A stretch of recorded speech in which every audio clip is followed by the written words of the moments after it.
साहब के ऊपर जो जूता फेंका गया था, ऐसा लगता है उसकी गूंज अब पूरे हिंदुस्तान में फैल गई है। पूरे देश में न केवल उसकी प्रतिक्रिया आ रही है, बल्कि जूता फेंकने वाले वकील साहब और उनके समर्थन में यूट्यूब वीडियो बनाने से लेकर सोशल मीडिया पर लगातार लिखने वाले, एआई से घटिया वीडियो बनाने वालों पर देश भर में केसेज हो रहे हैं।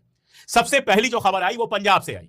पंजाब में 100 से ज्यादा जो यूट्यूबर्स और सोशल मीडिया, जिनको आजकल इन्फ्लुएंसर कहा जाता है, मुझे तो लगता है कि इन्फ्लुएंसर कम है, ये आग लगाने वाले ज्यादा हैं। पैसा लेके जो आग लगाते हैं उनको ही शायद आजकल इन्फ्लुएंसर कहा जाता है। तो इन इन्फ्लुएंसर्स, जिसमें अजित भारती और इस तरह के कई सारे लोग हैं, इनके ऊपर केसेज हुए हैं और ये केसेज जो हुए हैं पंजाब में गंभीर धाराओं में हुए हैं।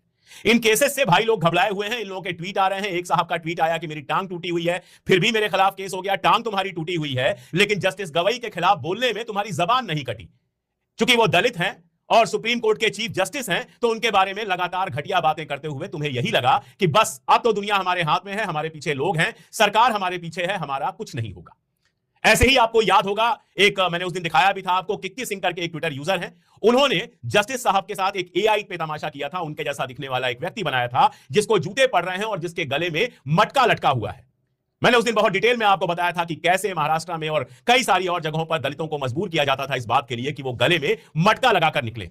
तो अपमानजनक वीडियोस बनाए गए थे, घटिया बातें की गई थी और जाहिर था कि इनके खिलाफ केस होता। तो सबसे पहले जो केस हुआ है वो पंजाब के अंदर हुआ है। मैंने आपको बताया कि 100 से ज्यादा इन्फ्लुएंसर्स के खिलाफ पंजाब में गंभीर धाराओं में, जिसमें दलित उत्पीड़न से लेकर और भी कई धाराएं हैं, उन धाराओं में केस हुआ है और इनको डर लग रहा है कि पंजाब पुलिस कल को इनके घर से उठा न ले। बेंगलोर में केस हुआ है।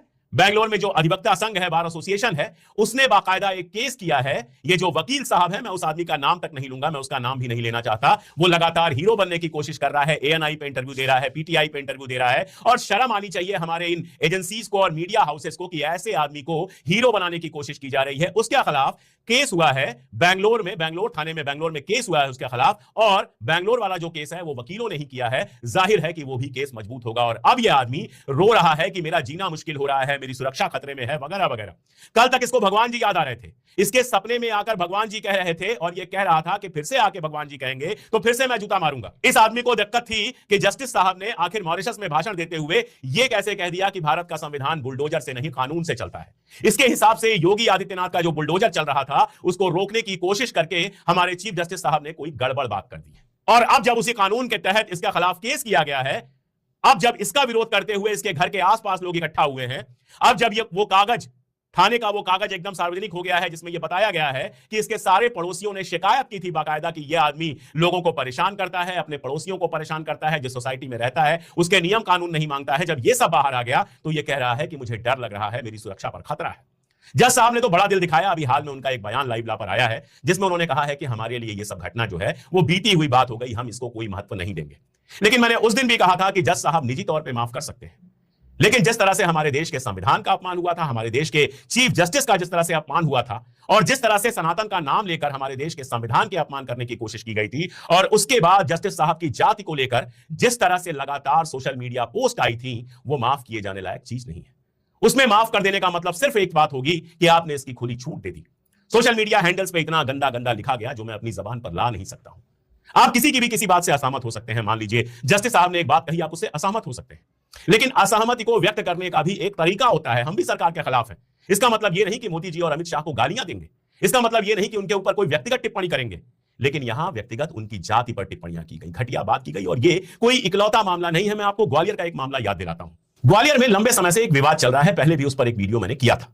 विवाद कुल मिलाजुलाकर यह है कि हाईकोर्ट के परिसर में कुछ वकील जो हैं वो बाबा साहब अंबेडकर की मूर्ति लगाना चाहते हैं। अब वकीलों का एक दूसरा खेमा जो जाहिर तौर पर संवरणवाद से पीड़ित है, जिसको दलितों से दिक्कत है, बाबा साहब से दिक्कत है, वो हाईकोर्ट परिसर में बाबा साहब की प्रतिमा लगाने का विरोध कर रहा है। यह काफी लंबा चला मामला, कोर्ट में भी गया, बहुत सारी चीजें आई, इधर उधर हुआ। इसी मामले में आगे यह हुआ कि अनिल मिश्रा नाम के एक वकील हैं जिन्होंने बाकायदा एक बयान दिया, और उस बयान में उन्होंने बाबा साहब के लिए आपत्तिजनक शब्दों का प्रयोग किया। और कुल मिलाजुलाकर ये लोग कह रहे हैं कि बाबा साहब तो अंग्रेजों के गुलाम थे और संविधान तो बीएन राव ने बनाया है। ये इनका लॉजिक है। आप जरा सा 2 मिनट अगर सोच लेंगे तो समझ में आ जाएगा कि इस लॉजिक में कितना दम है और कितना जातिवाद है। बीएन राव साहब संविधान के विशेषज्ञ थे, सब जानते हैं, लेकिन थे कौन? वो तो अंग्रेजों की बाकायदा नौकरी करने वाले थे। वो तो बाकायदा अंग्रेज सरकार की नौकरी करते थे। कौन से बीएन राव आजादी की लड़ाई में लड़े थे भाई? बाबा साहब से सवाल पूछ रहे हो, लेकिन बीएन राव से सवाल नहीं पूछ रहे हो सिर्फ इसलिए क्योंकि बीएन राव की जाति ब्राह्मण थी।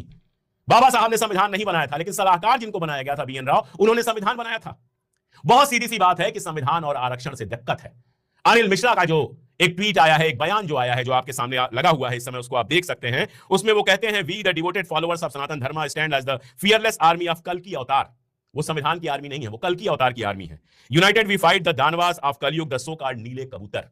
नीले कबूतर मतलब अंबेडकरवादी, अंबेडकरवादी मतलब संविधान को मानने वाले। तो संविधान के मानने वालों को वो नीला कबूतर कह रहे हैं और कह रहे हैं कि हम उनसे लड़ेंगे, हम उनके सामने खड़े हैं। यानी सीधी सी बात है कि संविधान के ये विरोधी हैं। इसके आगे जो इनको दिक्कत है वो किससे दिक्कत है कि नो रिजर्वेशन विल रिमेन। जब नीले कबूतरों को मार देंगे, ये संविधानवादियों को हटा देंगे, अंबेडकरवादियों को हटा देंगे, तो कोई रिजर्वेशन नहीं होगा। सारी दिक्कत इनके रिजर्वेशन से। तो